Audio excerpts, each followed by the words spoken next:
The morning sun cast long shadows across the cracked asphalt of the Riverside County Animal Control Facility as Sarah Chen pulled her beat-up Honda Civic into the nearly empty parking lot. At 32, she had already seen enough heartbreak to last several lifetimes, but nothing had prepared her for what she was about to witness inside those concrete walls. The desert air of Southern California carried the familiar scent of sage and dust, mixed with something else she couldn't quite identify until she stepped through the heavy metal doors, the unmistakable smell of fear and resignation that seemed to permeate every corner of the building. Sarah wasn't supposed to be here. As a freelance graphic designer working from her tiny apartment in Riverside, she barely made enough to cover her own rent and student loan payments. But 3 weeks ago, her neighbor Mrs. Rodriguez had mentioned that the local kill shelter was facing massive overcrowding and had started euthanizing healthy dogs after just 3 days instead of the usual 7. Something about that statement had lodged itself deep in Sarah's chest like a splinter, growing more painful with each passing day until she finally couldn't ignore it anymore. The receptionist, a tired-looking woman in her 50s with graying roots and a name tag that read Dolores, barely looked up from her computer screen when Sarah approached the front desk. "We're not open for adoptions until 10, she said flatly, her voice carrying the weight of someone who had delivered bad news far too many times. "I'm not here to adopt," Sarah replied, her voice steadier than she felt. "I want to know about the dogs scheduled for euthanization today." Dolores finally looked up, her brown eyes studying Sarah with a mixture of curiosity and wariness. "You a reporter or something? Because we've had enough bad press lately, and I'm not authorized to—" "No, I'm just someone who cares," Sarah interrupted, then immediately felt foolish for how naive that sounded. "Look, I know you probably hear this a lot, but I want to help. I've been saving money, and I thought maybe I could adopt some of the dogs that are—" She trailed off, unable to say the words out loud. Something in Sarah's expression must have softened Dolores's professional guard, because the older woman's shoulders sagged slightly, and she let out a long sigh. "Honey, we've got 15 dogs back there scheduled for this afternoon. 15. And that's just today. Tomorrow we'll have more, and the day after that, even more." She gestured toward the kennels with a wave of her hand that seemed to encompass the entire weight of the situation. "Unless you're planning to buy yourself a ranch and turn it into a dog sanctuary, there's not much one person can do." But Sarah wasn't listening to the reasons why it was impossible. She was thinking about her grandmother's old saying, "When you can't do everything, you do something." Her grandmother had been a Chinese immigrant who worked 3 jobs to support her family, and she had never let impossibility stop her from trying to make things better, one small step at a time. "I want to see them," Sarah said quietly. The walk through the shelter felt like moving through a living nightmare. The concrete hallways echoed with the sound of barking, whimpering, and the occasional howl that seemed to come from somewhere deep and primal. The kennels were small, barely large enough for the dogs to turn around, and many contained multiple animals crowded together on thin blankets that had seen better days. The fluorescent lighting cast everything in a harsh institutional glare that made the whole place feel more like a prison than a place of care. Dolores led her to a section at the back of the building marked with a simple sign that read, "Processing." Sarah's stomach clenched as she realized what that euphemism meant.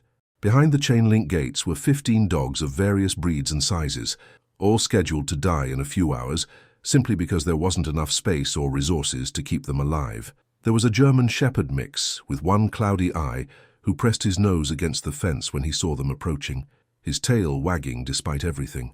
Next to him, a small pit bull with a white chest sat quietly, her head tilted as if she were trying to understand why she was there. In the corner kennel, a golden retriever lay with her head between her paws, but her ears perked up when Sarah knelt down in front of the gate. "That one there is Goldie," Dolores said, following Sarah's gaze. "Came in as a stray about a week ago.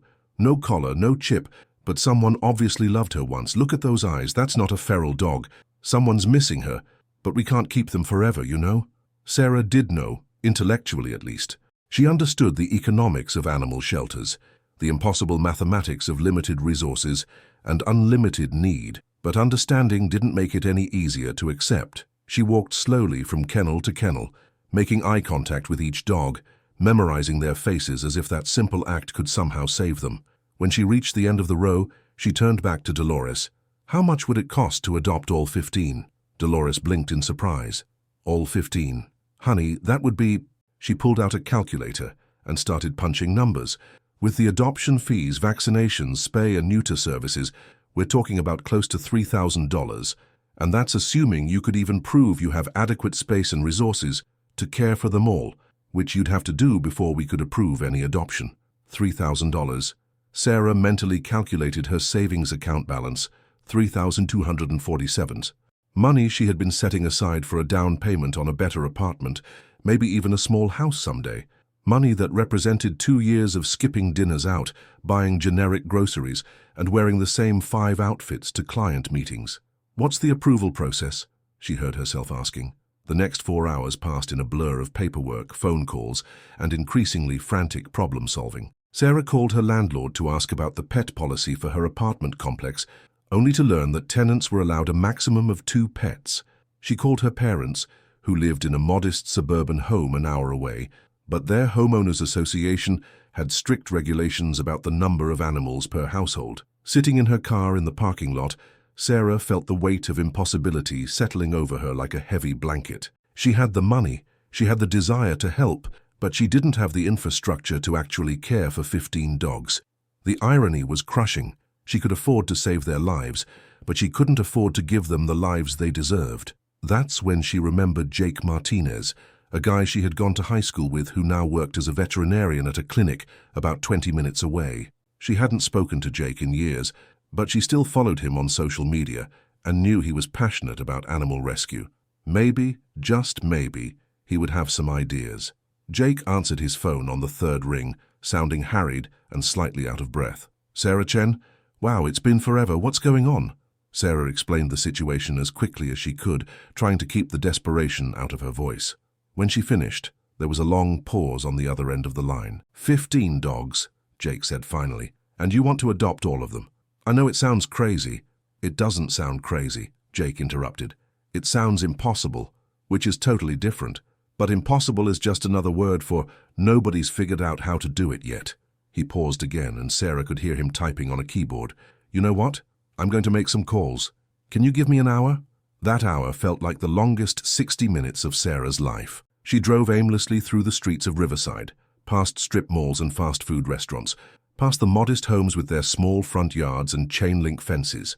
This was her community, filled with working-class families and retirees, people who understood the value of a dollar because they had to make each one count. It wasn't a wealthy area, but it was a place where neighbors looked out for each other, where people understood that sometimes you had to step up when nobody else would. When Jake called back, his voice was animated with excitement. "Okay, I've got an idea, but it's going to require some serious community involvement. My buddy Carlos runs a dog boarding facility out in Moreno Valley. He's got space, but business has been slow lately, and he can't afford to house 15 dogs for free. However, if we could find sponsors for each dog, people willing to cover boarding costs until we can find them permanent homes, we might be able to make this work." "Sponsors?" Sarah asked, not entirely sure what he meant. "Think of it like a foster system, but instead of people taking the dogs into their homes, they sponsor a dog's care at Carlos's facility. Maybe $50 a week per dog, which covers food, boarding, and basic medical care. We set up profiles for each dog, share their stories on social media, and find people who are willing to help financially until we can find them forever homes." It was a long shot, but it was something. Sarah felt a spark of hope ignite in her chest for the first time since she had walked into the shelter that morning. "How do we find sponsors by this afternoon?" "Leave that to me," Jake said. "I've got a pretty good following on Instagram, and I know a lot of people in the local pet community, but I'm going to need something from you. I need you to go back to that shelter and get photos and stories of every single one of those dogs. I need names, approximate ages, temperaments, anything that might help people connect with them." Sarah was back at the shelter within 20 minutes, armed with her smartphone and a renewed sense of purpose. Dolores looked surprised to see her again, but seemed to understand the urgency of the situation. Together they went from kennel to kennel, with Dolores sharing what little she knew about each dog's history, while Sarah took photos and videos. There was Max, the German Shepherd mix with the cloudy eye, who had been found wandering along Highway 60 with an old collar but no tags. Luna, the pit bull with the white chest, had been surrendered by a family who was moving to an apartment that didn't allow pets. Goldie, the golden retriever, remained a mystery, but her gentle demeanor suggested she had been someone's beloved companion. Each dog had a story, even if it was just fragments and speculation. Rocky, a small terrier mix, had been brought in by a good Samaritan who found him hiding under a car during a rainstorm. Bella, a border collie with mismatched eyes, had been at the shelter for 2 weeks after being found in a vacant lot with her litter of puppies, all of whom had already been adopted. As Sarah photographed each dog, she found herself talking to them, making promises she wasn't sure she could keep. "We're going to find you a home, buddy," she whispered to Max as he pressed his nose against the chain link. "Someone's going to love you so much." By the time she finished documenting all 15 dogs, it was already past noon. The shelter closed at 5, and she still needed to find sponsors, coordinate with Carlos at the boarding facility, and somehow come up with a plan that would actually work. Jake's Instagram post went live at 12:47 p.m. Sarah watched the likes and comments start trickling in as she sat in her car, refreshing the page every few seconds. Jake had done an incredible job, creating a collage of all 15 dogs with their names and brief descriptions, along with an explanation of the sponsorship program and the urgent timeline they were facing. The response started slowly, a few likes from Jake's regular followers, a couple of comments expressing sympathy, but no concrete offers of help. Sarah felt her heart sinking as the minutes ticked by without any sponsors stepping forward. Maybe this had been a foolish idea. Maybe 15 dogs really was too ambitious, too unrealistic. Then something unexpected happened. Dr. Patricia Wong, Jake's former veterinary school professor, shared the post to her own account, which had over 10,000 followers. Within minutes, the engagement exploded. Comments started pouring in from people across Southern California, many of them sharing their own stories of rescued pets and expressing interest in sponsoring. Sarah's phone started ringing. The first call was from a woman named Jennifer who lived in Palm Springs and wanted to sponsor Luna, the pit bull. "I lost my own pit mix last year," Jennifer explained, her voice thick with emotion. "She was the best dog I ever had, and I'm not ready to adopt another one yet, but I'd love to help Luna find a home." The second call came from an elderly man named Robert, who had seen the post shared in a Facebook group for military veterans. He wanted to sponsor Max, the German Shepherd mix. "Had a German Shepherd when I was stationed overseas," he said gruffly. "Good dogs, loyal. That one deserves a chance." By 3 o'clock, Sarah had fielded calls from 12 different people, each wanting to sponsor one or more of the dogs. She was frantically taking notes, trying to match sponsors with specific dogs while coordinating pickup logistics with Carlos at the boarding facility. But they were still short. Despite the overwhelming response, they only had sponsors for 12 of the 15 dogs. Sarah was staring at her phone, willing it to ring again, when Dolores appeared at her car window. "How are you doing out here, honey?" the shelter worker asked, her expression softer than it had been that morning. "We've got sponsors for 12 of them," Sarah replied, trying to keep the disappointment out of her voice. "But we're still short 3. Dolores was quiet for a moment, looking back toward the shelter building. "You know, in all my years working here, I've never seen anyone try something like this. Usually people come in, they pick out one cute puppy or friendly adult dog, and they feel good about themselves for saving one life. But you," she shook her head, "you saw 15 dogs that needed help, and you decided to help all 15. That takes something special." "I'm not special," Sarah protested. "I'm just someone who couldn't walk away." "Maybe that's what makes you special," Dolores replied. Then she surprised Sarah by pulling out her own phone.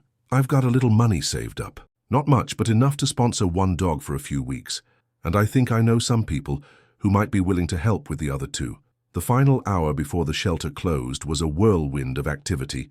Dolores made calls to her network of animal lovers, including a retired teacher named Margaret, who had been volunteering at various rescues for 20 years, and a young couple, David and Lisa, who ran a small pet supply store and had always wanted to get more involved in rescue work. When the last sponsor commitment came in at 4:47 p.m., Sarah felt like she might collapse from a combination of relief and exhaustion.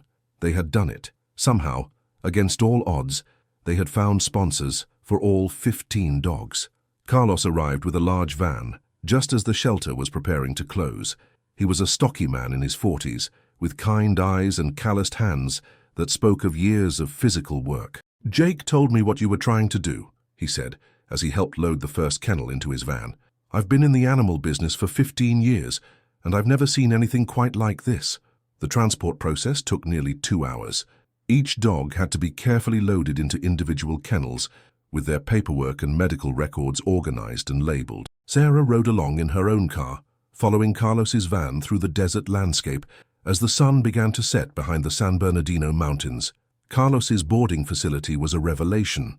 Unlike the sterile, institutional feel of the county shelter, this was clearly a place designed with the comfort and well-being of animals in mind. The kennels were spacious and clean, with outdoor runs attached to each one. There was a large play area where dogs could exercise and socialize, and the whole property was surrounded by mature trees that provided shade and a sense of tranquility. "This is beautiful," Sarah said, as they began unloading the dogs. "My wife and I designed it ourselves," Carlos replied proudly. "We wanted to create a place where dogs could feel like dogs, not like prisoners waiting for a sentence to be carried out." As they settled each dog into their temporary new home, Sarah felt a profound sense of satisfaction. Max sniffed around his new kennel with interest, his tail wagging as he explored the space. Luna immediately claimed the sunny spot near the window in her run, while Goldie seemed to relax for the first time since Sarah had met her, stretching out on the comfortable bedding that Carlos provided. "So what happens now?" Sarah asked, as they finished getting all 15 dogs situated. "Now we find them homes," Carlos replied simply. "Real homes with families who will love them for the rest of their lives. The sponsors buy us time, but our goal is permanent placement." Jake arrived just as they were finishing up, bringing bags of premium dog food and a camera to take better photos of each dog for the online adoption profiles. "I've already got 3 serious inquiries about Max," he reported excitedly. "And Jennifer, the woman sponsoring Luna, thinks she might know someone who's looking for a pit bull." That night, Sarah drove home to her small apartment feeling emotionally drained but strangely energized. She had spent nearly $4,000 of her own money, coordinated a complex rescue operation involving multiple people and organizations, and somehow managed to save 15 lives in the span of a single day. It felt surreal, like something that had happened to someone else. But the real surprise came over the following weeks, as the story of the 15 dogs began to spread throughout the community. Jake's social media posts about individual dogs being adopted garnered hundreds of likes and shares. Local news outlets picked up the story, framing it as a feel-good piece about community cooperation and individual initiative. Sarah found herself receiving friend requests and messages from people all over Southern California who had been moved by the story and wanted to get involved in animal rescue themselves. Some offered to volunteer at Carlos's boarding facility. Others asked about becoming sponsors for future rescue operations. A few even inquired about starting similar programs in their own communities. The first adoption happened just 5 days after the rescue. A family from San Bernardino drove out to Carlos's facility and fell in love with Bella, the border collie with mismatched eyes. Sarah wasn't there for the actual adoption, but Jake sent her a video of Bella playing in her new family's backyard, her tail wagging so hard her entire body seemed to wiggle with joy. Over the next 3 weeks, 9 more dogs found permanent homes.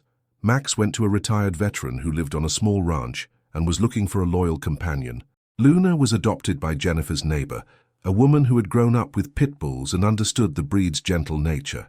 Goldie found a home with an elderly couple whose own golden retriever had passed away the previous year. Each adoption felt like a small miracle, but Sarah was unprepared for what happened when the local newspaper decided to run a feature story about the rescue operation. The reporter, a woman named Lisa Martinez, interviewed Sarah, Jake, Carlos, and several of the sponsors, weaving together a narrative about community action and the power of individuals to create change.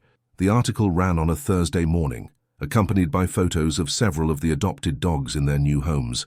Sarah read it over her morning coffee, cringing slightly at being described as a local hero and community champion. She had never thought of herself in those terms. She was just someone who had seen a problem and tried to solve it. But apparently, other people saw it differently. Her phone started ringing before 9 a.m. with calls from people who had read the article and wanted to get involved. A local veterinary clinic offered free medical care for future rescue dogs. A pet supply store volunteered to donate food and supplies.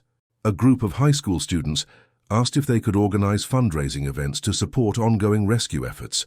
The most unexpected call came from Tom Bradley, a city councilman who had read the article and wanted to discuss ways the city might support similar rescue initiatives.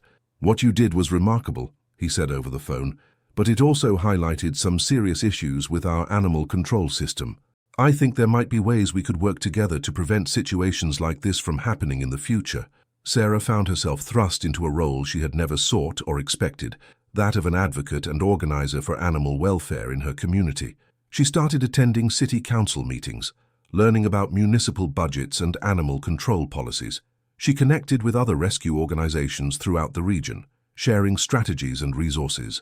But the most meaningful moment came 6 weeks after the original rescue, when Carlos called to tell her that the last of the 15 dogs had found a home. Rocky, the small terrier mix who had been found hiding under a car, had been adopted by a family with 2 young children who had been looking for a small, friendly dog.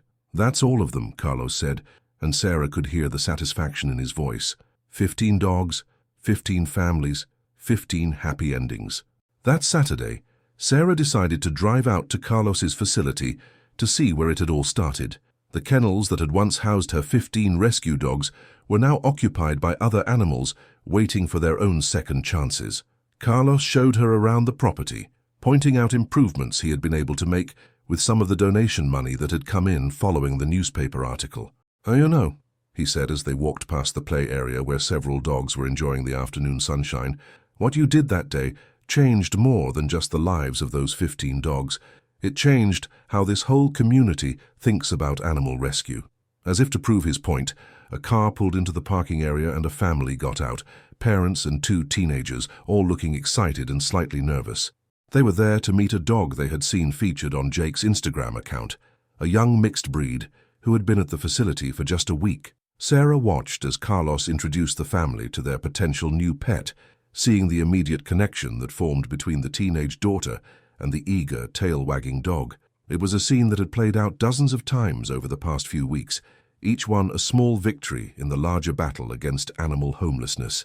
The drive home took Sarah through the familiar streets of Riverside, past the strip malls and modest homes that made up her community. It looked the same as it had 7 weeks ago, but something fundamental had changed. She had always known that Riverside was a place where neighbors helped neighbors, where people stepped up when needed, but she had never fully understood the power of that community spirit until she had needed it herself. Her phone buzzed with a text message from Jake. "Check your email," it said. "You're going to want to see this." The email was from a woman named Patricia Williams who lived in Arizona. She had read about Sarah's rescue operation in a story that had been picked up by a regional pet magazine, and she was writing to ask for advice. Her local shelter was facing a similar overcrowding crisis, and she wanted to know if Sarah's sponsorship model could be replicated in other communities. It wasn't the first such inquiry Sarah had received. Over the past few weeks, she had heard from people in Nevada, Colorado, and even as far away as Texas, all of whom were dealing with similar challenges at their local shelters. Each conversation reinforced her growing understanding that the problem she had stumbled into in Riverside was not unique. It was happening in communities across the country, wherever resources fell short of need. That realization was both overwhelming and inspiring. Overwhelming because the scope of the problem seemed impossibly large, but inspiring because Sarah had learned firsthand that individuals and communities had more power to create change than she had ever imagined. As she sat in her small apartment that evening, responding to Patricia's email and several others like it, Sarah reflected on how dramatically her life had changed since that morning when she first walked into the Riverside County Animal Control Facility. She was still the same freelance graphic designer, still living in the same modest apartment, still struggling with the same financial constraints she had always faced. But she was also something she had never been before, a connector, an organizer, someone who could see a problem and envision solutions that involved bringing people together around a common cause. It wasn't a role she had sought, but it was one that seemed to fit her in ways she was still discovering. 3 months after the original rescue, Sarah received an invitation that surprised her more than anything that had happened since this all began. The Riverside Chamber of Commerce wanted to honor her at their annual Community Heroes Dinner, recognizing her outstanding contribution to community welfare and animal advocacy. The idea of being honored at a formal dinner felt surreal and slightly uncomfortable. She wasn't comfortable being the center of attention, and she still didn't think of herself as particularly heroic. She had simply been someone who couldn't walk away from a problem that needed solving. But Jake convinced her to accept the honor. "It's not really about you," he explained. "It's about recognizing the kind of community action that makes a difference. Other people need to see that regular individuals can create real change when they're willing to step up. The dinner was held at a hotel ballroom downtown, filled with local business leaders, elected officials and community volunteers. Sarah felt out of place in her borrowed dress and uncomfortable heels, surrounded by people who seemed much more accustomed to formal events than she was. When her name was called and she walked to the podium to accept the award, Sarah looked out at the audience and saw faces she recognized from the past few months. Dolores from the animal shelter was there, along with Carlos, Jake, and several of the sponsors who had helped make the original rescue possible. Jennifer, who had sponsored Luna, had driven down from Palm Springs for the event. "I don't really know what to say," Sarah began, her voice shaking slightly. 3 months ago, I was just someone who couldn't sleep at night, knowing that 15 dogs were going to die for no good reason other than there wasn't enough space or money to keep them alive. She paused, looking around the room at all the faces turned toward her. "But what I learned is that there's always enough space and money when people decide to work together. The real shortage isn't in resources. It's in people who are willing to believe that impossible problems can have possible solutions." The applause that followed was warm and sustained, but what moved Sarah most was seeing the expressions on the faces of the people who had been part of the rescue effort. They weren't applauding her, she realized. They were applauding the shared experience of having been part of something larger than themselves. After the dinner, as people mingled over coffee and dessert, Sarah found herself surrounded by individuals who wanted to share their own stories of community involvement and ask about starting similar initiatives. A high school teacher wanted to incorporate animal advocacy into her students' community service requirements. A retired businessman offered to help with grant writing and fundraising. A local veterinarian expressed interest in establishing a low-cost spay and neuter clinic. Each conversation reinforced Sarah's growing understanding that the rescue of 15 dogs had been less of an ending than a beginning. It had demonstrated that their community had both the heart and the capacity to tackle problems that seemed overwhelming when faced alone, but became manageable when approached collectively. As she drove home that night, still wearing her borrowed dress and carrying a crystal award that seemed too elegant for her small apartment, Sarah thought about the 15 dogs who had started it all. Max was living happily on a ranch, probably sleeping on his owner's bed despite rules to the contrary. Luna had become the beloved companion of a woman who understood the gentle nature hidden beneath her muscular exterior. Goldie was spending her golden years being spoiled by a couple who had been looking for exactly the right dog to fill the hole left by their previous pet. All 15 had found their happy endings, but more importantly, their story had created the beginning of something new in Riverside. Animal rescue had become a community priority, with ongoing programs and volunteer networks that were helping dozens of additional dogs find homes each month. The sponsorship model had been refined and systematized, making it possible to respond quickly when overcrowding crises arose at the shelter. Sarah's role had evolved too. She still did freelance graphic design to pay her bills, but she had also become the informal coordinator of Riverside's animal rescue network. Her small apartment had become a hub of activity, with volunteers stopping by for strategy meetings and her computer serving as the central database for tracking dogs, sponsors, and adoptions. It wasn't the life she had planned or imagined for herself, but it was a life that felt meaningful in ways her previous routine never had. She woke up each morning knowing that her actions could make a concrete difference in the world, that there were lives that would be saved or improved because she was willing to step up and coordinate the efforts of others who cared, but needed someone to show them how their caring could be translated into action. The award she had received that night would go on a shelf in her apartment, but the real recognition was much more personal and ongoing. It came in the form of photos sent by adopting families, showing formerly homeless dogs playing in backyards or sleeping on sofas. It came in phone calls from other communities asking for advice on starting their own rescue networks. It came in the satisfaction of knowing that a crisis that had once seemed overwhelming had been transformed into an ongoing success story. 6 months after pulling 15 dogs from a kill shelter, Sarah Chen had become something she never expected to be, a person around whom a community had organized to solve problems and save lives. She was still the same person who had walked into that animal control facility on a Tuesday morning, but she was also someone who had learned that being ordinary didn't mean being powerless, and that the most extraordinary changes often began with the simple decision to care enough to act. The 15 dogs she had saved were living proof that impossible problems could have possible solutions, but they were also proof of something even more important, that communities could come together around shared values and create change that no individual could achieve alone. In a world that often felt divided and overwhelming, their story had become a reminder that hope was not just an emotion, but an action, and that the power to create positive change was always closer than it seemed.